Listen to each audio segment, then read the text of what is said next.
అనగనగా ఒక చిన్న ఊరిలో 10 ఏళ్ల వయస్సు కలిగిన ఓ చిన్నారి అమ్మాయి ఉండేది. ఆమె పేరు అన్విత. చిన్నప్పటినుంచే ఆమె కలలు కంటూ పెరిగింది.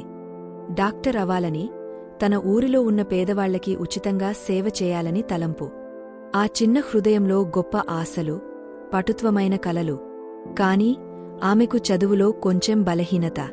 పరీక్షలలో తక్కువ మార్కులు, పాఠాలు నెమ్మదిగా అర్థమయ్యేవి. అది చూసిన స్నేహితులు, తరగతి మిత్రులు ఆమెను ఎగతాళి చేసేవారు. చదవలేని నీవు డాక్టరవుతావా? నీ కలలు ఓ కలలుగానే ఉండిపోతాయి. ఈ మాటలు ఆమె గుండెల్లో గాయాలుగా మారాయి. ఆమె నెమ్మదిగా తనపై నమ్మకాన్ని కోల్పోయింది. ఒకరోజు ఉదయం పరీక్షలో విఫలమై, కంటతడి ఆపుకోలేక, తన నోట్బుక్, పెన్ తీసుకుని ఊరి చివర ఉన్న ఓ చిన్న పార్కు వెళ్ళింది. ఆమె అక్కడున్న ఓ పాత బెంచ్ మీద కూర్చుని, తన తల పైకెత్తి ఆకాశం వైపు చూస్తూ ఇలా అంటుంది, యేసయ్యా, నన్ను నువ్వు మర్చిపోయావా? నా కలలు ఎందుకు నాశనం అయ్యాయి? తన పుస్తకములో నుండి ఒక తెల్లని కాగితం తీసుకుని నిరాశతో ఇలా రాసింది, నా కలలు నాశనం అయ్యాయి అని రాసి, ఆ కాగితాన్ని చుట్టి దూరంగా విసిరేసింది. తాను చుట్టుపక్కల ఎవ్వరీ లేని స్థలంలో పడిపోయినట్టు అనిపించుకుంది. దిగులుతో కూర్చుని ఉండిపోయింది. అక్కడి నెమ్మదిగా నడుచుకుంటూ వస్తున్న ఓ తాతయ్య తెల్లజుట్టుతో, మృదువైన ముఖంతో ఆ విసిరేసిన కాగితాన్ని తెరిచి చదివాడు. తాను ఏదో అర్థం చేసుకున్నట్టు చిరునవ్వుతో ఇంకొక కొత్త కాగితాన్ని తీసుకుని దానిపై ఒక వాక్యాన్ని రాశాడు. దానిని అన్విత చేతిలో పెట్టాడు. అన్విత ఆశ్చర్యంతో అడిగింది, తాతయ్య, ఈ కాగితం ఎందుకు ఇచ్చా? ఏముంది ఇందులో?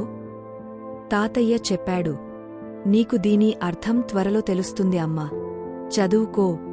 ఆమె కాగితం తెరిచి చదవడం ప్రారంభించింది. దానిలో ఇలా రాసి ఉంది, నేను మిమ్మును గూర్చి ఉద్దేశించిన సంగతులను నేనెరుగుదును. యిర్మియా 29:11. ఆ మాటలు చదివిన తరువాత ఆమె కళ్లలో ఆశ వెలుగు కనిపించింది. తను మళ్లీ బ్రతికినట్టు అనిపించింది. ఆనందంతో ముసుకుపట్టి నవ్వుతూ ఇంటికి తిరిగి వెళ్ళింది. అప్పటినుండి ఎవరేమనినా, ఎన్ని అవమానాలు ఎదురైనా, తను ప్రతిరోజూ ఆ వాక్యాన్ని తలచుకుంటూ కొత్త శక్తితో చదువు మొదలుపెట్టింది. ఎప్పుడు కష్టపడినా ఆమె హృదయంలో ఆ తాతయ్య ఇచ్చిన కాగితం మాటలు, దేవుని వాగ్దానం తన చెవిలో వినిపించేవి. కాలంతో పాటు తను ఒక్కో మెట్టు ఎదుగుతూ చివరికి మంచి ర్యాంకుతో డాక్టరయింది. తన కల నిజమైంది. ఎవరైతే ఆమెను ఎగతాళి చేశారో వారంతా ఇప్పుడు ఆమెను గౌరవంగా చూడ్డం ప్రారంభించారు. డాక్టరైన తరువాత తన గ్రామానికి తిరిగి వచ్చింది. వచ్చి తన గ్రామములో ఉన్న పేద ప్రజలకు వైద్య సేవలు అందిస్తుంది.